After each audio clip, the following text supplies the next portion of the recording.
অসংখ্য ধন্যবাদ বন্ধুরা ভিডিওটা শুরু করার জন্য। তো আজকে আমরা এই ভিডিওতে দেখব জল জীবন মিশন যোজনাতে অনলাইন রেজিস্ট্রেশন কিভাবে করবেন তার পুরো প্রসেসটা আমি আপনাদেরকে লাইভ করে দেখাবো। তো আপনারা পুরো ভিডিওটা স্কিপ অবধি দেখতে থাকুন। আর আগে একটা বলে রাখি, এই প্রসেসটা কিন্তু আপনি মোবাইলের মাধ্যমে করতে পারবেন। তো এই প্রসেসটা আমি আপনাদের দেখার সুবিধার্থে আমি কিন্তু ডেস্কটপে করে দেখিয়েছি। তো জল জীবন মিশন যোজনাতে রেজিস্ট্রেশন করলে কি হবে, অনেক ইউটিউবাররাই আছেন যারা বলে থাকেন যে জল জীবন যোজনাতে রেজিস্ট্রেশন করলেই নাকি জল ট্যাঙ্কি দেখাশোনা করার কাজ পাবেন এবং সঙ্গে 8 থেকে 10,000 টাকার বেতনও পেতে পারেন।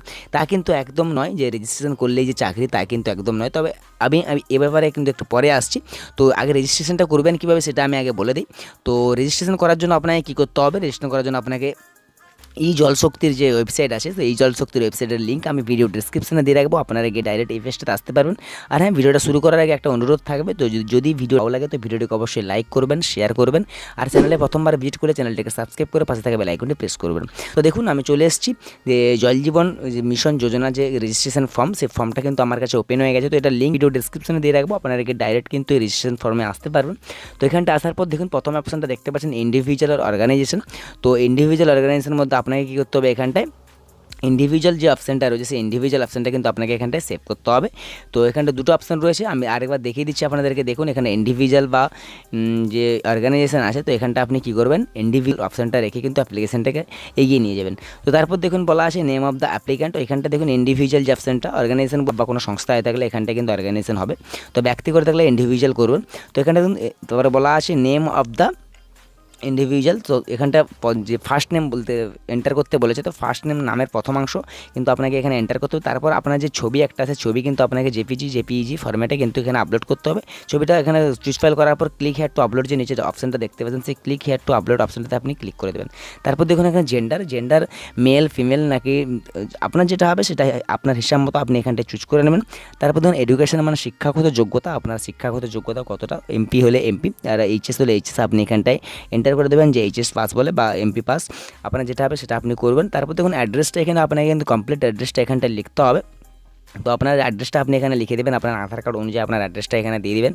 তারপর সিটি বা টাউন রয়েছে, সিটি বা টাউনও কিন্তু আপনি এখানটায় বসাবেন, আপনার শহর বা শহরের নাম এখানটা আপনি বসাতে পারেন। তারপর দেখুন স্টেট কিন্তু আপনাকে, তবে আপনি কোন স্টেটের মধ্যে পড়ছেন। তো আমার স্টেট ওয়েস্ট বেঙ্গল, তো আমি এখানে ওয়েস্ট বেঙ্গল সিলেক্ট করলাম। তো ওয়েস্ট বেঙ্গল স্টেটের মধ্যে কিন্তু এখানটায় ডিস্ট্রিক্টটা আমার এখানটা দেখিয়ে দেবে যে আমার ডিস্ট্রিক্টটা কোন ডিস্ট্রিক্টটা আছে, সেই লিস্টগুলো এখানটা শো হয়ে যাবে। আমি আমার ডিস্ট্রিক্টটা এখান থেকে চুজ করে নেব। তো আপনারা এখান থেকে ডিস্ট্রিক্টটা চুজ করে নেবেন। তারপর দেখুন কন্ট্যাক্ট ডিটেইলে আপনার মোবাইল নম্বর ইমেল আইডি দিয়ে কিন্তু ভেরিফাই করতে হয়। তো কন্ট্যাক্ট নম্বর আপনার মোবাইল নম্বর আর ইমেল আইডি সঠিকভাবে বসাবেন। পরবর্তীতে এখানেই কিন্তু আপনি আপনার সঙ্গে কিন্তু কন্ট্যাক্ট করা হবে। তো এখানটা দেখুন একটা আপনার মোবাইল নম্বর আর ইমেল আইডিতে বসে দেওয়ার পরে সেন্ড ওটিপিতে ক্লিক করলে আপনার রেজিস্টার মোবাইল নাম্বার বা আপনার যে মেল আছে সেই মেলে কিন্তু ওটিপি যাবে। সেই মেল থেকে ওটিপিটা নিয়ে এসে আপনি কিন্তু ওটিপিটা ভেরিফাই করে নেবেন। অনেক সময় কিন্তু মোবাইল ওটিপি আসে না, তাই মেল থেকে ওটিপিটা নিয়ে আপনি কিন্তু ওটিপিটা ভেরিফাই করে নেবেন। তারপর দেখুন এখানে বলা আছে কি, নিচে একটা অপশান রয়েছে দেখুন, are you presently employed in the water related sector. যদি এখন কি বর্তমান আপনি যে ওয়াটার যে জল কোনো সেক্টরে, জল সেক্টরে কোনো আপনি কি কাজ করে থাকেন, তাহলে আপনার যেটা হবে সেটা আপনি বসাবেন। যদি আপনার ইয়েস হয় তো ইয়েস করবেন, যদি নো হয় তাহলে নো করবেন। তো আমি এখানটা নো সিলেক্ট রাখছি, যে আমি কোনো এখন বর্তমান জল সেক্টরে কোনো কাজ করছি না। তো এখানটা তারপর দেখুন এখানে বলা আছে number of years of experience in water sector related area, যে আমি যেই জল ক্ষেত্রে যে কাজ করছি সে কিন্তু আমার এক্সপিরিয়েন্সটা কত বছরের, মানে অভিজ্ঞতা কত বছর। তো আমার এখানটায় কিন্তু কোনো অভিজ্ঞতা নেই, তাই আমি এখানটায় কী করবো, 0 ইয়ার্স দিয়ে দেবো, 0 এন্টার করে দেবো এই জায়গায়। তারপর দেখুন বলা আছে এরিয়া অফ এক্সপার্টিস, মানে দক্ষতার ক্ষেত্র কি, আপনার দক্ষতার ক্ষেত্র যেটা হবে সেটা আপনি এখান থেকে চুজ করবেন। এখানটায় অপশানটা আছে, তো আমি এখানটায় কী করলাম, আমার যেহেতু কোনো দক্ষতা নেই তাই আমি এখানটা আদার্স সিলেক্ট করলাম, এবং আদার্স সিলেক্ট করার পর এখানটায় কী লিখে দেবো, যে I have no experience in water sector related area. তো আমি এখানটা লিখে দেবো যে আমার কোনো এক্সপিরিয়েন্স নেই, যে দক্ষতার জল সেক্টরের কাজ করার কোনো আমার দক্ষতা নেই। তো আমি এখানটা আদার সিলেক্ট করার পর যে আসতে পারছেন এখানটা আমি লিখবো যে I have no experience in water related sector এরিয়াতে, আমি এখানটায় লিখে দেবো। ঠিক আছে, তো এখানটা লিখে দিলাম আমি। তো আপনারাও এখানটা থেকে লিখে দিবেন। তো তারপর দেখুন এখানটা কি আছে, তো দেখুন নিচের দিকে একটা অপশান আসে। তো এখানটা কিন্তু আপনাকে আপনার যে স্টেটটা আছে স্টেটটা কিন্তু আপনাকে এখান থেকে সিলেক্ট করে নিতে হবে। তো আমি এখান থেকে সিলেক্ট করে নেব। তো আপনারাও এখান থেকে স্টেটটা সিলেক্ট করে নেবেন। আপনার যে স্টেট হবে সেই স্টেটটা মানে রাজ্যটা, সেই রাজ্যটা কিন্তু আপনি এখান থেকে সিলেক্ট করে নেবেন। তো আপনি চাইলে পুরো প্রসেসটা কিন্তু আপনি মোবাইলের মাধ্যমে করতে পারেন। তো আমি আপনাদের দেখার সুবিধার্থে কিন্তু আমি ডেস্কটপে করে দেখিয়েছি। তো এখানটা আমি আমার কি করব, রাজ্যটা কিন্তু সিলেক্ট করে নেব, ওয়েস্ট বেঙ্গল এখান থেকে সিলেক্ট করে নিলাম।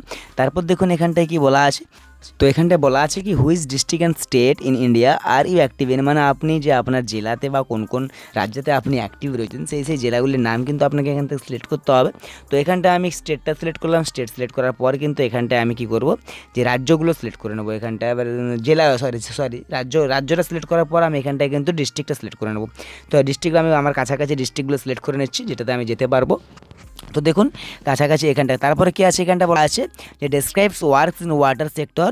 এখানে বলা আছে যে 100 ওয়ার্ডের মধ্যে আপনি যে ওয়াটার সেক্টরে কাজ করছেন তার একটা বর্ণনা করতে হবে আপনাকে, সেটা ওয়ার্ডের মধ্যে কিন্তু আপনাকে এখানটায় লিখতে হবে। তো আপনি এখানটায় লিখে দেবেন 100 ওয়ার্ডের মধ্যে। তারপর দেখুন এখানে বলা আছে যে কি আপনার যদি লিঙ্ক থেকে থাকে যে আপনি কোথায় কাজ করেছিলেন সেটার লিঙ্ক বা ব্লগ নেম বা ওয়েবসাইট যদি থাকে তার লিঙ্ক আপনি এখানে দিতে পারেন। তারপর দেখুন বলা আছে আপলোড সিবি, পিডিএফ বা ডকুমেন্টস আকারে কিন্তু আপনি এখানে আপলোড করতে পারেন আপনার সিবিটা, একটা রিজিউম বানিয়ে নেবেন। তারপর কি বলা আছে একটা গভর্নমেন্ট আইডি আপনাকে কিন্তু এখানে আপলোড করতে হবে, সেটা আধার কার্ড হতে পারে। তো আপনি আধার কার্ডটা বসিয়ে দেওয়ার পর এখানে ক্যাপচা কোডটা বসিয়ে দেবেন, ক্যাপচা কোডটা বসিয়ে দেওয়ার পর সাবমিট বাটনে ক্লিক করবেন। তো সাবমিট বাটনে ক্লিক করলে কিন্তু এরকম একটা ইন্টারফেস আপনার সামনে ওপেন হবে। তো আমি ফিল আপ করে নিয়েছি, আপনারাও ফিল আপ করে নেবেন ভালো করে। তো তারপর সাবমিট বাটনে ক্লিক করলাম। তো দেখুন thanks for submitting your registration data for continue click here. তো আমার এখানটায় কন্টিনিউ ডাটাটা কিন্তু সাবমিট হয়ে গেছে। তো আমি ক্লিক হিয়ার বাটনটা ক্লিক করলাম। তো এখানটায় বলে দেওয়া আছে কি, তো এখানটায় বলা আছে দেখুন যে this is for data collection only, you will not receive any other documents after registration, বা সার্টিফিকেট পাবেন না কোনো রকম রেজিস্ট্রেশনের পর, বা এটা কিন্তু কোনো কাজের জন্য কিন্তু এখানে কিন্তু বলা হয়নি যে আপনি রেজিস্ট্রেশন করলেই যে কাজ পেয়ে যাবেন, সেটা কিন্তু বলে দেওয়া হয়নি এখানটায়। তো আশা করছি বন্ধুরা বুঝতে পেরেছেন যে রেজিস্ট্রেশন করলেই যে আপনি কাজটা পেয়ে যাবেন এবং প্রতি মাসে 8 থেকে 10 হাজার বেতন পাবেন, এটা কিন্তু সম্পূর্ণ মিথ্যা। তো আপনি কিন্তু ভবিষ্যতের জন্য অপেক্ষা করতে পারেন। এটা আপনার যে মোবাইল নম্বর আর ইমেল আইডি আছে, ইমেল আইডি এবং মোবাইল নাম্বারের মধ্যে কিন্তু আপনার কাছে যদি কোনো কাজ থাকে তাহলে কিন্তু আপনার কাছে SMS চলে আসবে এবং মেইল চলে আসবে। তো আপনি পুরো প্রসেসটা দেখে কমপ্লিটভাবে করতে পারলেন। রেজিস্ট্রেশন প্রসেসটা আমি আপনাদেরকে দেখালাম কীভাবে জল জীবন মিশন যোজনাতে রেজিস্ট্রেশন করায় বা অ্যাপ্লাই করায়। তো আর বন্ধুরা ভিডিওটা যদি ভালো লেগে থাকে ভিডিওটিকে একটা লাইক করবেন, শেয়ার করবেন, আর চ্যানেলে প্রথমবার ভিজিট করে থাকলে এরকম নিত্য নতুন আপডেট পাওয়ার জন্য চ্যানেলটিকে অবশ্যই সাবস্ক্রাইব করে পাশে থাকা বেল আইকনটি প্রেস করে রাখবেন, যাতে পরবর্তী ভিডিও নোটিফিকেশন আপনার কাছে খুব সহজেই চলে আসে। তো দেখা হচ্ছে পরের ভিডিওতে, ততক্ষণ সুস্থ থাকুন, ভালো থাকুন। জয় হিন্দ, জয় ভারত, অসংখ্য ধন্যবাদ।